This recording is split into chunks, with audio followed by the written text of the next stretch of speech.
بسم اللہ الحمدللہ والصلاۃ والسلام علی رسول اللہ۔ ذی الحجہ کے پہلے عشرے کا سب سے بڑا عمل جو ہے وہ حج بیت اللہ ہے، جو بہت اونچا عمل ہے۔ حج 5 دن کے اندر 5 مقامات پر 7 اعمال کرنے کا نام حج ہے۔ حج کے ایام میں پہلا دن جو ہے وہ 8 ذی الحجہ کا ہوتا ہے۔ 8 ذی الحجہ کو حاجی نے احرام باندھنا ہوتا ہے اور احرام باندھنے کے بعد مینا میں پہنچنا ہے۔ یہ حج کا پہلا دن ہے جو مینا کے اندر حاجی نے گزارنا ہے۔ تو حج کے پہلے دن میں کوئی خاص عمل نہیں ہے، بس آپ نے اللہ کو یاد کرنا ہے، ذکر کرنا ہے، دعائیں مانگنی ہے اور 5 نمازیں مینا کے اندر پڑھنی ہے۔ ظہر کی نماز، عصر، مغرب، عشاء اور اگلے دن کی فجر کی نماز اس نے وہ مینا کے اندر پڑھنی ہے۔ رات آپ نے مینا میں گزار دی اور اگلے دن صبح 9 ذی الحجہ کو فجر کی نماز کے بعد عرفات کے میدان کی طرف چلنا ہے۔ یہ حج کا دوسرا دن ہے اور عرفات کے اندر آج سب سے بڑا عمل ہے وہ ہے وقوف عرفہ۔ وقوف عرفہ حج کا رکن اعظم ہے۔ اس کا وقت زوال سے لے کر غروب آفتاب تک کا وقت ہے اور یہ آپ نے میدان عرفات کے اندر گزارنا ہے، دعاؤں کے اندر، اللہ تعالیٰ کے ساتھ مناجات کے اندر۔ اس کے بعد غروب آفتاب کے بعد آپ نے وہاں سے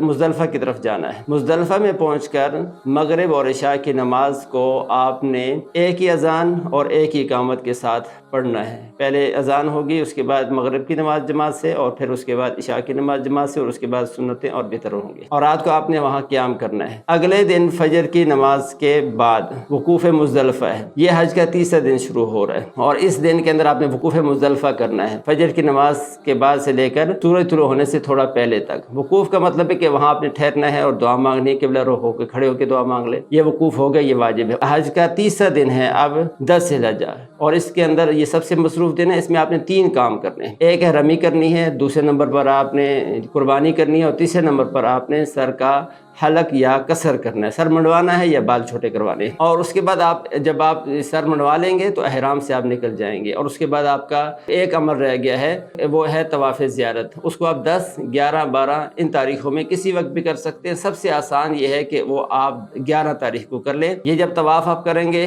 تو یہ فرض ہے اور اس کے بعد سعی بھی آپ کو کرنے پڑے گی، اور طواف جب کریں گے تو اس طواف میں آپ نے رمل بھی پہلے 3 چکروں میں کرنا ہے اور اسی طرح استوا بھی کرنا ہے اور اس کے بعد سعی بھی کرنی ہے۔ تو یہ آپ کے حج کا عمل یعنی 10 تاریخ کا مصروف دن جو تھا اس میں یہ عمل ہو گیا۔ اگلے دن 11 اور 12 ان 2 دنوں کے اندر آپ نے رمی کرنی ہے اور رمی جو ہے وہ آپ نے ان میں تینوں شیطانوں کی رمی کرنی ہے۔ 10 ذی الحجہ کی رمی میں صرف جو ہے بڑے شیطان کی رمی کرنی تھی اور اس میں پھر پہلی رمی پر آپ نے تلبیہ بند کر دینا تھا۔ 11 اور 12 کو تینوں شیطانوں کی رمی کرنی ہے اور ہر شیطان پر آپ نے 7 کنکریاں مارنی ہے۔ اس طرح سے آپ کا یہ عمل ہو گیا اور اس کے بعد آپ جب حج سے واپس ہونے لگے اس سے پہلے آپ نے طواف وداع کرنا ہے۔ تو اس طرح سے آپ کے یہ حج کے اعمال 5 دن کے اندر مکمل ہو جائیں گے۔